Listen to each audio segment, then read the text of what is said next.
ॐ भूर्भुवः स्वः तत्सवितुर्वरेण्यं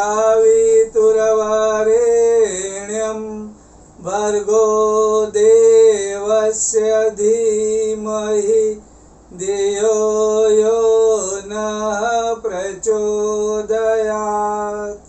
ॐ गुरुर्ब्रह्मा गुरुर्विष्णुः गुरुर्देवो महेश्वरः गुरुर्साक्षात् परब्रह्म तस्मै श्री गुरवे नमः।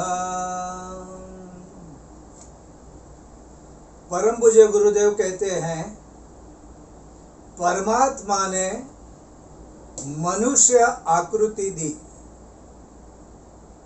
परमात्मा ने मनुष्य आकृति दी, लेकिन प्रकृति, मानव प्रकृति हमें बनानी पड़ती है। आदमी सहजता से पशु बन सकता है, पतन आराम से होता है, पानी अपने आप नीचा गिरता है, ऊंचा उठाने के लिए यंत्र की सहायता लेनी पड़ती है। उसी तरह हमें ऊपर चढ़ने के लिए प्रयत्न करने पड़ते हैं। तो मनुष्य प्रकृति हमें बनानी है और धीरे धीरे हमें देवता बनना है। एक बार मनुष्य ने फूल से कहा, ऐ फूल, तू क्या इतना मदमाता है, क्या इतनी मस्ती तुझमें, क्यों बेवजह हंसता रहता है, तेरा जीवन भी क्या है, तू 10-12 घंटा जिएगा फिर मिट्टी में मिल जाएगा, मर जाएगा, तेरा जीवन कितना है। तो फूल ने कहा, ए इंसान, मैं तो मरूंगा लेकिन मुस्कुराकर, दुनिया को, जग को खुशबू देकर, और मरने के बाद इत्र बनेगा जो चारों तरफ खुशबू फैलाएगा। लेकिन जिस दिन तू मरेगा तू मिट्टी में मिल जाएगा और तेरे बदन में कीड़े पड़ेंगे। तेरा जीना है या मेरा जीना, कम जियो लेकिन शानदार तो जीऊंगा मैं। और बात सच है, फूलों से सीखना चाहिए। 10-12 घंटे का जीवन कितना शानदार, मुस्कुराता हुआ, रंग बिरंगी, दुनिया को खुशबू देता हुआ, दुनिया को हंसाता हुआ फूल का जीवन। और हम 50, 60, 70, 80, 90 साल, 100 साल भी जिएंगे तो क्या मतलब है? किसी को कुछ भी नहीं दे रहे हैं और जिएंगे और फिर कहेंगे कि देखो हम कितना शानदार जी रहे हैं। ये जीना होता है? इस तरह से नहीं होना चाहिए। शानदार जीवन जीना चाहिए और जितने भी सद्गुण हम प्राप्त कर सके, जितना भी हम अच्छा कर सके, हमें वो करते चलना है। होता क्या है कि जीवन के बारे में हम लोग बहुत सारी बातें सुनते रहते हैं, कुछ कर नहीं पाते, क्योंकि इतना सारा कंफ्यूजन हम बना के रखते हैं। क्या करें पता नहीं चलता। मैंने एक कहानी सुन के रखी थी। वो कहानी में ये कच्छ, अगर आप में से कोई कच्छ गया होगा तो कच्छ के रेगिस्तान में ऊंट घूमते रहते हैं और उस ऊंट को संभालना ये कोई मामूली बात नहीं। एक बार एक सेठ ने 100 ऊंट रखे थे। उसको पालने के लिए एक नौकर था, वो उसे पालता था। 100 ऊंट। और फिर क्या हुआ, उसको पालते पालते एक दिन नौकर ने कहा, सेठ मुझे छुट्टी चाहिए। सेठ ने कहा, क्या बात है? बोलता, मुझे जाना है, गांव जाना है। तो बोलता, ये भी तो गांव है। बोलता, लेकिन मेरे गांव जाना है। तो सेठ ने बोला, ठीक है। उसने एक दूसरा नौकर रखा और दूसरे नौकर को रखा 100 ऊंट। तो फिर पहले दिन वो बैठा तो उसने कहा कि सेठ मैं सोऊं कितने बजे? सेठ से आना चाहा। उसने कहा कि सब ऊंट बैठ जाए तो सो जाना। हाँ, ये तेरे पास 100 ऊंट है, जैसे वे बैठे तू सो जाना। जब कभी बैठे कोई फिक्र नहीं, किसको पूछना नहीं, कुछ नहीं, तू बैठ जाना। ये खुश हो गया, बोला कितना अच्छा है, ऊँट बैठेंगे और मुझे सोना है, ये तो नौकरी अच्छी है, आराम की है, बेहतरीन है।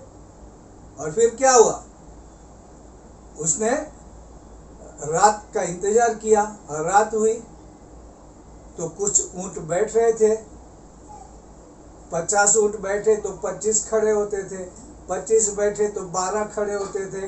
तो कुछ ऊँट बैठे और कुछ ऊँट खड़े हो जाते थे।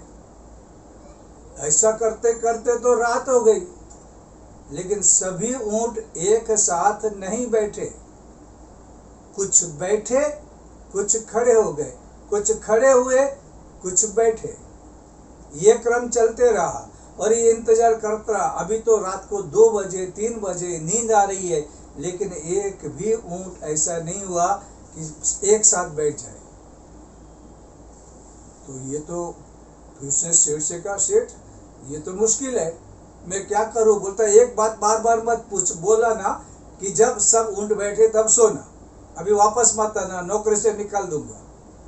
बेचारा डर गया और उसने क्या किया, फिर दूसरी रात भी ऐसी, कुछ ऊँट बैठते तो कुछ ऊँट खड़े होते, लेकिन ऐसा समय कभी नहीं आया कि सभी ऊँट एक साथ बैठ जाए। इसकी तो दूसरी रात, दिन को भी काम, दिन को धूप में, कच्छ में पता है दोपहर को कैसी धूप होती है और रण प्रदेश में तो धूप ज्यादा होती है। और रात को जब नींद आती है थकान से, तो ये ऊँट का सेठ का हुक्म था, ये सोने का नहीं ऐसा। तीसरे दिन उसने बहुत बड़ी मन्नत मानी और प्रार्थना की। उसने कहा, हे प्रभु मेरे पे कृपा करो, ऐसा हो सभी ऊँट बैठ जाए। और उस दिन चमत्कार हुआ, एक ऊँट बैठा, दूसरा बैठा, तीसरा बैठा, 30 बैठे, 40 बैठे, 50 बैठे, सब ऊँट एक करके बैठने लगे। 80, 90, 91, 92, 93, 94, 95, 96, 98, 99। बाप रे, वो बोला कि भगवान कृपा है, क्या चमत्कार है, सब अब एक ऊँट है वो भी बैठ जाएगा और फिर मैं सो जाऊंगा। लेकिन एक ऊँट नहीं बैठा, वो नहीं बैठा।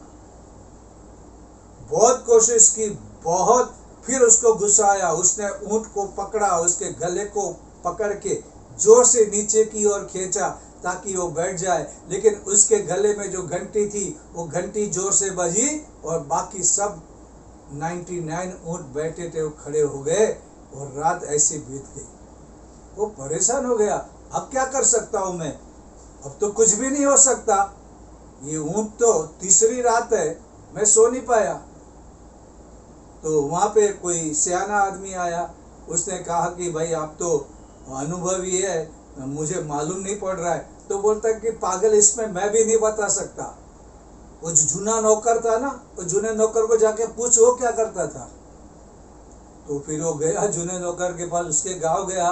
उसने बोला कि भाई साहब आप बताइए मैं क्या करूं, आप कैसे सोते थे, आप तो इतने साल से नौकरी करते थे वहां पे, आप क्या करते थे। उस सेठ ने तो बोला कि जब ये सब ऊँट बैठ जाए तब सोना, ऐसा तो नहीं हो रहा 3 रात से। तो नौकर हंसा, अब बोला पगले, ऊँट बैठ जाए तब सोने की बात छोड़ दे, इतना याद रख, जब सेठ सो जाए तू सो जाना, बस सेठ सो जाए तू सो जाना। और उसको ये समझ में बात आ गई। फिर जैसे ही सेठ सो जाते थे वो भी सो जाता था, सवेरे उठता था, किसी को कुछ पता नहीं, इसकी भी नींद होती थी। ऊँट क्या करते थे क्या नहीं करते थे वो भगवान जाने, लेकिन उसको सॉल्यूशन मिल गया। ये जीवन में हमारी ऐसी बातें होती है, कुछ बातें हम लोग पकड़ लेते हैं लेकिन वो बात नहीं होती, ऐसा संभव नहीं, और हम लोग उसके लिए प्रयत्न करते रहते हैं। कितना प्रयत्न करेंगे, लेकिन कुछ बातें होने वाली नहीं, कुछ बातें गलत है तो गलत है, वो सही नहीं हो सकती, कुछ बातें संभव नहीं, और हम लोग वैसी बातें पकड़ लेते हैं। कोई ये कहता है, कोई वो कहता है, इसकी उसकी बातें पकड़ पकड़ के हम लोग उलझन में रहते हैं, हमको कोई सॉल्यूशन नहीं मिलता इस तरह से। लेकिन जब इसने बोला कि भाई ऐसा है, सिंपल है, एकदम तरीका सिंपल है, सेठ सो जाए बाद में तू सो जाना, पकड़ लिया। तो बातों को किस तरह सॉल्व करना ये जानना चाहिए, अन्यथा जिंदगी बहुत ही दुख देने वाली होती है। इस जिंदगी में सुख और दुख दोनों आते रहते हैं, समस्या भी रहेगी और समस्या को सॉल्व करने वाले तरीके भी रहेंगे। लेकिन ऐसे सॉल्यूशन मत देखो जिसका सॉल्यूशन सचमुच में दिखता है लेकिन मिलता नहीं। ऐसी कई बातें हैं जो लगता है कि आगे चल के कुछ ना कुछ रास्ता मिलेगा, लेकिन एंड में जाओगे तो वहाँ कुछ भी नहीं मिलता। तो बिल्कुल सही तरीके से अगर आप जीवन जिएंगे, इसलिए स्वाध्याय और सत्संग की व्यवस्था इसलिए की गई है। अगर ये सब और सत्संग और स्वाध्याय करने के बाद भी अगर आप गलत चीजें करते जा रहे हो तो वो भी व्यर्थ है। फिर मतलब क्या हुआ सत्संग करने का और स्वाध्याय करने का? अगर न करने की बातें करते रहोगे, जिनकी प्रशंसा नहीं करनी है ऐसे पुरुषों की प्रशंसा करते रहेंगे, जहाँ पे सत्य मार्ग चलना है लेकिन असत्य मार्ग का पालन करना, सच्ची सच्ची अच्छी अच्छी बातें सुनते रहना, लेकिन करना वही जो हमको अच्छा लगता है, वो करना वही जो गलत है। सच्ची बातें सुनने में अच्छा लगता है लेकिन करने में तो गलत बातें में मजा आती है। तो फिर क्या मतलब हुआ सत्संग करने का और स्वाध्याय करने का? कुछ मत, जो सही है जो ठीक है वही करना है। लोगों को अच्छा लगे न लगे, भगवान को अच्छा लगता है या नहीं, वैसा जीवन जीने का प्रयत्न करने का, वो करते नहीं।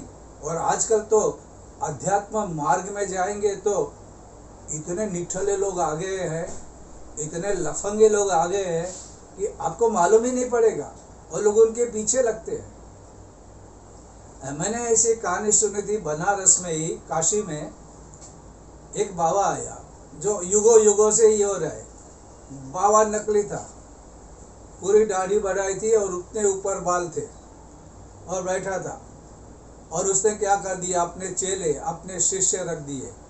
और ये हमेशा ऐसा ही होता है, जब ढोंगी लोग आते हैं तो क्या करते हैं, ऐसे शिष्य ढूंढ लेते हैं, उनके आसपास दाएं बाएं बिठा देते हैं और ये ऐसी कुछ बातें करते रहते हैं और लोगों को मिसगाइड करते रहते हैं। और ये बाबा को तो कुछ मालूम नहीं, तो क्या बोलते थे, बाबा मौन है, बाबा मौनी है, बाबा बोलते नहीं। लेकिन इनके पैर पर हो, आशीर्वाद देंगे, इनकी छाया पड़ेगी और आपके सब काम हो जाएंगे, सब काम हो जाएंगे। ये सब लोग मानने लगे, क्या इनकी दाढ़ी है, क्या इनके बाल है और क्या चेहरा है, बाप रे बाप। और कितने ज्ञानी सिर्फ आशीर्वाद देते हैं, न कथा सुनना, न प्रवचन, न व्रत, न अनुष्ठान, कुछ भी नहीं। पैर पर हो, आशीर्वाद दिए, सब काम हो गए। डालो पैसे, इतने पैसे, कौन सा आशीर्वाद चाहिए? 3 महीने के बाद फलेगा वो चाहिए, 2 महीने के बाद फलेगा वो चाहिए, अभी फले वो चाहिए। अभी फले वाले के लिए 5,000 डालो, इसके वाले 3 महीने वाले में 500 डालो। और लोग लाइन लगाते थे, लाइन लगाते 2-3 किलोमीटर की हो गई। अब देखो, ऐसे में कबीर जी के जो शिष्य थे, जो कबीर जी के पास बैठते थे, कबीर जी बिल्कुल सही बातें सिखाते थे, लेकिन इनके शिष्यों को डाउट आने लगा, अरे बाप रे, कबीर जी तो हमसे बातें करते हैं, प्रवचन देते हैं, कितने काम करवाते हैं, इससे अच्छा ये बाबा तो कहता है कि कुछ भी नहीं करने का है, सिर्फ हमारे पैर पैरो, हम आशीर्वाद देंगे। तो उन्होंने कहा कि बाबा से हमसे कुछ बात करेंगे? तो उनके शिष्यों ने कहा, चेलों ने कहा, बाबा जी तो 2 साल से मौन है, 200 साल हो गए, 200 साल से बोलते नहीं। अब इनको अक्ल नहीं कि अगर ये 200 साल से नहीं बोल रहा है तो शिष्य तो छोटे, उनको कैसे पता चला, वो कब देख रहे हैं। लेकिन उन्होंने मान लिया, बोला 200 साल से सिर्फ पैर पर हो, आशीर्वाद देंगे, उनकी छाया भी पड़ेगी तो तुम्हारा काम हो जाएगा। ये छाया पुरुष है, बहुत महान है। और लोग तो उनको दर्शन करने लगे।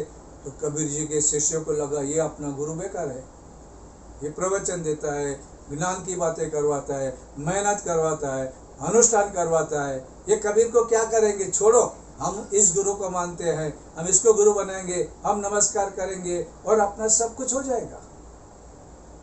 और ऐसा होता है, सही लोगों के साथ ज़्यादा रहना मुश्किल होता है, ढोंगी बाबाओं के साथ रहने में मज़ा आती है। तो ये कबीर को छोड़ के आ गए, पंक्ति में खड़े हो गए और लाइन में खड़े हो गए। लाइन करीबन 5 से 6 घंटे की होती थी। लोग आते थे, नमस्कार ही करना है, पैसे रखना है, नमस्कार करना है, पैसे रखना है, पैसा पैसा पैसा, इतना पैसा होते गया, इतने रुपए आते गए, उसके शीशे भरते गए और ये निकम्मे निठल्ले बुद्धू लोग आके पैर पड़ने लगे और इनके शिष्यों ने बात फैला दी, ये महान है, ये 200 साल है। कोई फिर बोलने लगा ये तो 300 साल के लगते हैं, फिर कोई बोला 400 साल के हैं, कोई बोला 500 साल के हैं। बात बढ़ती गई, हजारों साल की बात बढ़ती गई। और क्या दाढ़ी है, बोलता क्या दाढ़ी है, क्या बाल है, ऐसा चलते चलते क्या चमत्कार हो रहा है, बातें फैलती गई। और ये गए और उनके दर्शन किए, खुश हुए और उनको लगा अरे हम लोग कबीर जी को 40 साल से हम लोग उसकी पूजा कर रहे हैं, समझा रहे, लेकिन हम एक काम करें, कबीर जी से क्या हमको मिल रहा है, हम कबीर जी को लेके जाए। कबीर जी को बोले कि बाबा हम तो आपको छोड़ा, लेकिन आप भी कुछ काम के नहीं हो, आप आओ, इन शिष्यों को पैर पड़ो, इन गुरु को जो बाबा बैठे हैं, बाबा मौनी बाबा बैठे हैं, उनको नमस्कार करो, आपका जीवन बदल जाएगा। काहे के लिए इतना पढ़ रहे हो, काम कर रहे हो, सबको से उपदेश दे रहे हो, इतनी कविताएं लिखते जा रहे हो, क्या करने गए कविताओं से, कौन पढ़ने वाला है, पागल हो तुम, आओ इनके पैर पड़ो, तुम्हारा जीवन बदल जाएगा। कबीर जी को बहुत बुरा लगा, बोला मैंने इतने साल गवाए इन लोगों को ज्ञान देने के लिए और ये सब कुछ भूल के मुझे कह रहे हैं ये ढोंगी बाबा के पास चलो, तुम्हारा जीवन बदल जाएगा। कबीर थे, कबीर जो कुछ भी करेंगे सोच समझ के करेंगे। उन्होंने बोला कि ठीक है, अगर तुम कहते हो कि तुम्हारे कहने से मेरा जीवन बदल जाएगा तो मैं चलता हूँ। और कबीर जी गए, कबीर जी ने जाके उनको नमस्कार किया, पैर पड़े, शिष्यों ने बात की तो शिष्यों ने बोला खबरदार खबरदार, बोलो मत, मौन धारण किए हुए हैं 200 साल से। तो कबीर ने कहा ठीक है, बाहर से तो बिल्कुल ठीक है, लेकिन भीतर गड़बड़ है, भीतर गड़बड़ है। मौनी बाबा, क्योंकि अभी तक सब लोग मौनी बाबा को नमस्कार ही करते थे, कोई बोलने वाला था ही नहीं, कौन बोलने की हिम्मत करेगा। बाबा कुछ भी चमत्कार कर सकते हैं, बाबा कुछ भी करेंगे, बाबा हमको पोपट बना देंगे, कुत्ता बना देंगे, बाबा को गुस्सा नहीं दिलाना है, बाबा को प्रसन्न करना है, उनके चरण, उनकी छाया में रहना है, छाया में भी चमत्कार है। तो उसने बोला बाहर तो सब ठीक है, बाहर का, भीतर गड़बड़ है। तो बाबा गुस्से में आ गया, बोलता क्या बोलता है तू नादान बालक, क्या भीतर खराब है। कवि ने कहा बाहर, अभी तो बाहर ठीक था, अभी तक बाहर ठीक था, लेकिन अब भीतर का बाहर आ गया, भीतर का बाहर आ गया। और बाबा खड़ा हो गया और गाली बकने लगा। ऐसे लोग आज भी, उस समय भी थे, आज भी है। और आश्चर्य की बात यह है, ऐसे ढोंगी बाबा के पास लोग जाते हैं, कतार लगाते हैं। अब गुरुदेव कहते थे कि चमत्कार की बात ही मत करना, जो कुछ कहना है मेरे विचार कहना, चमत्कार की बात नहीं करना। लेकिन अब तो क्या हो गया, चमत्कार की बात हो रही है, चमत्कार की, वो कौन से आदमी क्या बन जाते हैं, कौन से आदमी क्या बन जाते हैं। हाँ, वो किसी को हवा छू के आती है, वो भी पावरफुल है, उनके चरण स्पर्श से तुम्हारे सब काम हो जाते हैं। आजकल तो ऐसे नकली लोगों से क्या होता है, चरण स्पर्श करने के लिए लोग टकराते हैं, अपना सर हाथ पैर भी तोड़ देते हैं और ऐसे ऐसे चमत्कार के नमूने बनाते हैं। ये सती देवी है, ये सती के दर्शन करने के लिए काशी से लोग आ रहे हैं, और लोगों की लालच, इनको नमस्कार करो, पैर पड़ो, ये जो बोले करो। फिर वो कल वो बोलती है कि पैसे दो, पैसे दो, और फिर लोग देना शुरू कर देते हैं। तो ऐसे ढोंगी लोगों की कतार बढ़ती जा रही है। इसलिए बहुत सावधान हो जाना है, क्योंकि जिंदगी मिलती कम है, और उसमें अगर ऐसे बाबाओं के और ऐसी सतियों और देवियों के नाम पे अगर कोई लगा देगा जिंदगी अपनी, तो उसको जिंदगी में क्या मिलने वाला है, ये हमारे लिए बहुत ही सोचने जैसी बात होती है। तो क्या करना है, इसके बारे में बहुत ही सोचना है। भाषा का प्रयोग जो हम लोग करते हैं, ये भाषा का प्रयोग भी कैसे करना होता है, हमें मीठा करना होता है। और इसलिए अगर हम लोग जो गलत है उसको सही समझ लेंगे, अगर बीमारी को हम स्वास्थ्य समझ लेंगे, तो फिर क्या हो जाएगा, हमारा जिंदगी बहुत बेकार हो जाएगा, जिंदगी बहुत बेकार हो जाएगा। आपको अध्यात्म में जाना है, इसका मतलब यही होता है कि आज जो जितना मेरे जीवन में अच्छा है, कल उससे ज़्यादा मुझे अच्छा बनना है। अच्छा बनने की प्रक्रिया है, लोगों को सुख देने की प्रक्रिया है। हम अध्यात्म में है तो हमारे बोलने का तरीका भी मीठा होना चाहिए। हम लोगों ने सुना, काक कृष्ण पीक कृष्ण को भेद पीक काकयो, वसंत समय प्राप्ते काक काक पीक पीक। ये कोयल ये काली है, ये कौवा भी काला है, लेकिन जब बोलेंगे वसंत ऋतु आएगी तो कोयल की कूक, मीठे मीठे आम, खट्टे मीठे आम खाकर मीठी मीठी भाषा बोलने वाली कोयल, और kaa करके कर्कश आवाज निकालने वाले कौवे, इसमें बहुत भेद है। तो लोग सुनते किसकी है, कोयल को, कौवे को भगा देते हैं। अगर हम लोग भी अध्यात्म में जा रहे हैं तो हमारी भाषा मीठी होनी चाहिए। गुस्सा, गाली गलौज, चिल्लाना, चीखना, लोगों की निंदा करते करते उसे परेशान करना, आदेश दे देना, फतवे छोड़ना, ये सब क्या है, ये सब कोई अध्यात्म नहीं है। तब ये बोलने के तरीके, हंसते गाते हल्की फुल्की जिंदगी जीने के बारे में गुरुदेव ने बार बार कहा है।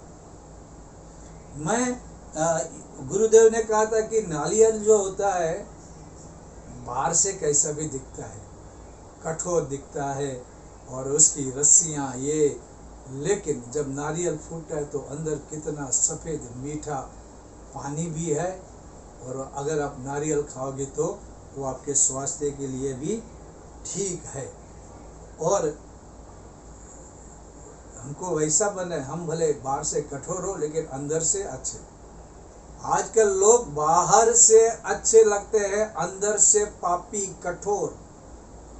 तो इसलिए जीवन में याद रखो, बाहर से आप भले कठोर लगो, अंदर अच्छा रहना, अंदर से किसी का बुरा मत सोचना, बुरा मत करना।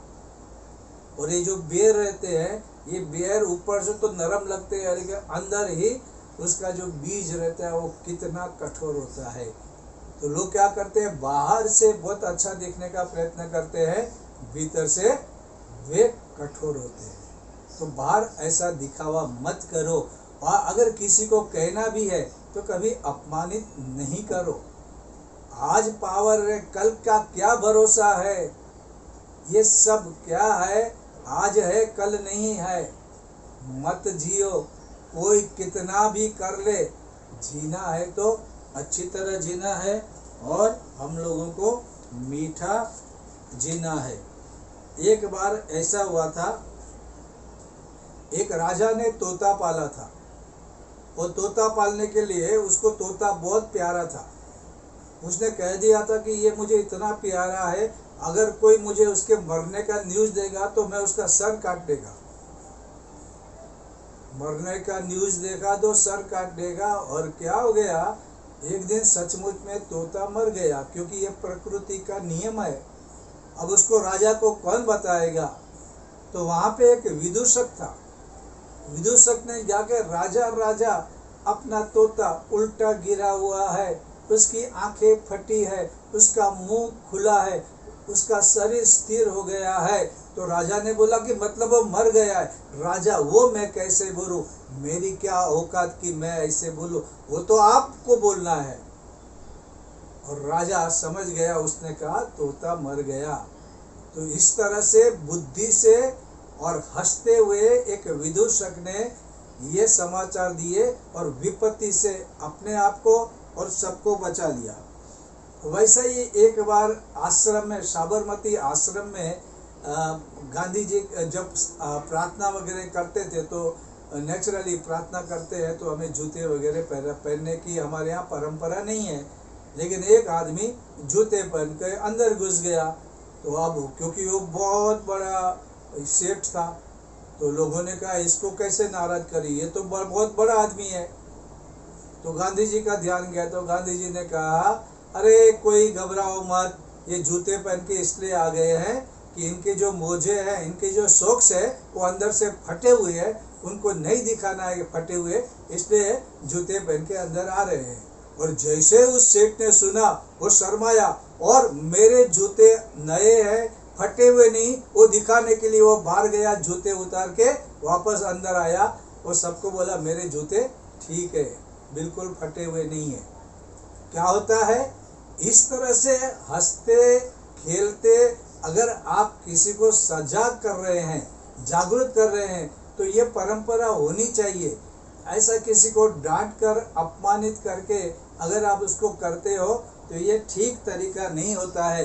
उसी तरह हम जब यज्ञ वगैरह करवाते हैं, कोई गलती करता है, ये करता है, तो चिल्ला के चीख के उसको नहीं कहना है कि आप क्या कर रहा है, कैसे कर रहा है, उसको भी समझा के करने की परंपरा होनी चाहिए। तो तभी हम लोग अपने आप को साधक कह सकते हैं। उसी तरह एक मंदिर में एक गधा जो था वो मर गया। तो गधा मर गया तो उसने ग्राम पंचायत में कहा कि गधा मर गया है, तो इसको कुछ आपको करना है, इलाज इसको ले जाने के लिए कुछ करना है। तो ग्राम पंचायत का जो मेंबर था वो बहुत अभिमानी था, उसने कहा महाराज आप क्या कर रहे हैं, अंतिम क्रिया तो आप ही लोग करवाते हैं। तो ये गधा मर गया तो अंतिम क्रिया आपको करनी है, आपको क्या करना है, कैसे उठाना है, किधर लेके जाने का है, ये तो आपका काम है, हमको क्यों बोल रहे हो। तो उसने हंसते हंसते क्या बोलता है, ये बिल्कुल सही है, अंतिम इलाज हमें करना है, लेकिन हमको इनके रिलेटिव को तो बोलना पड़ता है ना।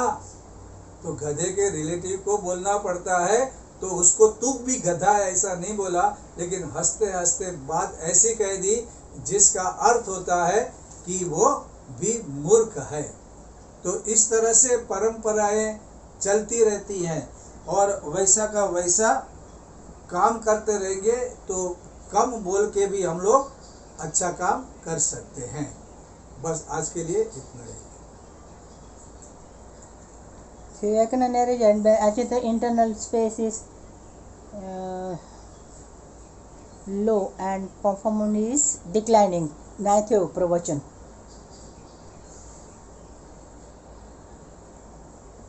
ના આ તો દેખાઈ જતો, ના नाही થયો જગા જ ને